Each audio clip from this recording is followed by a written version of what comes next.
Yesterday I uploaded a poll on Twitter asking which leader you would like to see me make a video on next. The poll received more than 500 votes, and as you can tell from the thumbnail, today we will be talking about the new leader from OP06 Yamato. In this video I'll be sharing with you the strategy of the deck, my personal day 1 deck list, along with some tags and combos that you can use in this deck.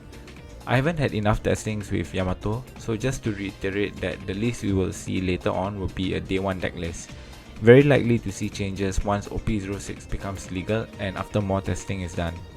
Before we start, I feel the Yamato leader is a really interesting one. When looking around, it seems that the sentiments are really divided. There are two clear camps. One side feels that Yamato is a tier 1 deck, and the other side feels that Yamato is just alright. I could be wrong for this, but I feel Yamato is just alright. I feel that it will be strong against 4 life leaders, but other than that, it might not be too good. So if you are watching this in the future, let me know in the comments if I'm right or wrong.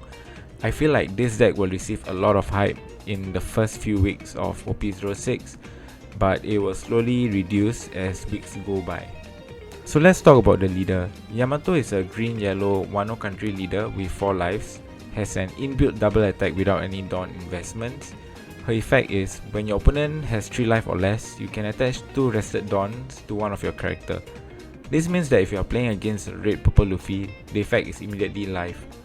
Based on the leader's ability, it is safe to assume that the deck strategy is to be as aggressive as possible. Deal as much damage as quick as possible to make sure the opponent is at 3 life or less.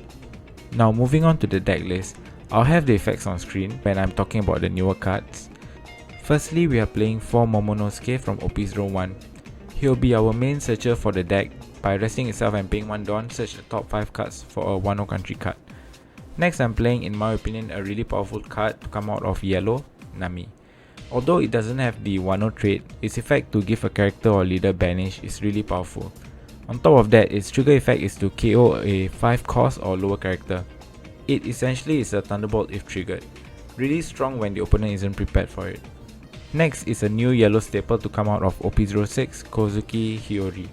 Its effect is, on play you can add the top or bottom card of your life to your hand, then put 1 card from your hand to the top of your life, essentially replacing your life with a card from your hand.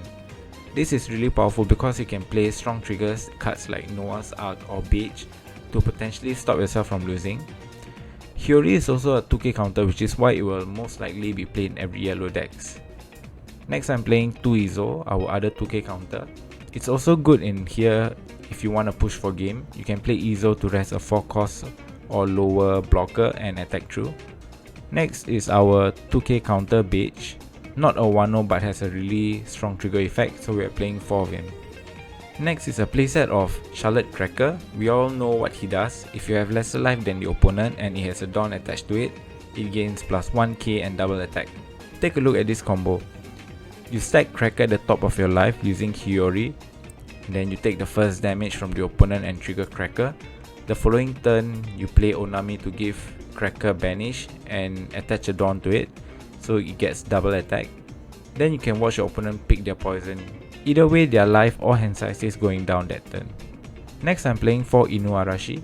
Effect is, if it has 2 Dawns attached to it, on attack discard 1 card, KO a character based on the number of life your opponent has. The reason why we are playing Doggo is because of its trigger ability. If the opponent is at 3 life or lower, you get to trigger him out for free.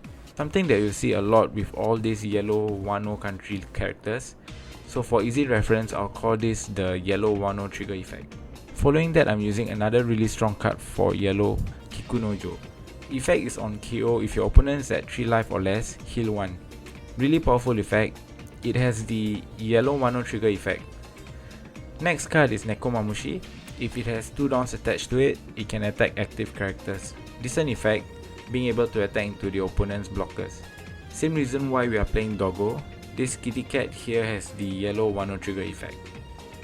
Next, I'm playing a playset of Momonosuke. It is a blocker with 6k attack. On play, you can put a Wano character to the top or bottom of your life other than Momonosuke. Means you cannot add the 1 cost Momonosuke into life using its effect. Good target includes all the Wano characters with the yellow Wano trigger effect and Hiyori to reuse her effect. Next, I'm playing 3 Hody Jones. Hody Jones has Rush, which is really good for this deck. Its effect is on play you can rest a total of 2 in any combination of characters or Dawn. Then add 1 life to your hand. Its effect to possibly rest 2 of the opponent's blockers or 2 Dawns to prevent them from activating 2 radical beams is really powerful and could even be game winning. As for our last character, I'm playing for Yamato because healing 1 on a big body is always very good. We are playing 2 different events. The first one is Begone, a 0 cost 3k counter with a really powerful trigger effect. It's the same as Analognoaa's effect. If your life is at 0, add the top card of your deck to your life and discard a card. And the other event is Amaru, which rests one of the opponent's 4 cost or lower character and give 3k to your character or leader. So it's really good for resting the opponent's blockers to push for their attack. Our last card in the deck is Noah's Ark, a really powerful effect. On play, rest all of the opponent's characters. Trigger effect is to play this stage. This pairs really well with Hiyori, but the reason why I'm only playing 1 copy is because it is a tech card and I don't really want to see it often. Also, it's not the main strategy or combo of the deck, which is why just 1 copy would be enough. There you go, this is my day 1 deck list. Some decks that you can consider including would be the 7 cost Anal for more rush, Katakuri for more healing, and even the 9 cost Zoro if you want to play more top end characters. Cards like Okiku, 4 cost Yamato and Hiyori could also find a place in this deck. So to summarize, I feel Yamato's playstyle is meant to be really aggressive in the early game to make sure the opponent gets to 3 life, so you can start using the yellow 1 trigger effect and leader skill, then you go mid range in the mid game. 4 life leaders might struggle against Yamato, however I do feel that Yamato could be a glass cannon where it runs out of resources really quickly. I hope I'm wrong for this, but at the same time I'm also excited to see if it has what it takes to be in a high tier and possibly be the deck to win the existing meta decks. If you've enjoyed this video, drop a like and consider subscribing to the channel. Our goal is to hit 5k subs before the end of 2023. Let me know in the comments what you think of Yamato and if there are any changes you would like to make to the deck list.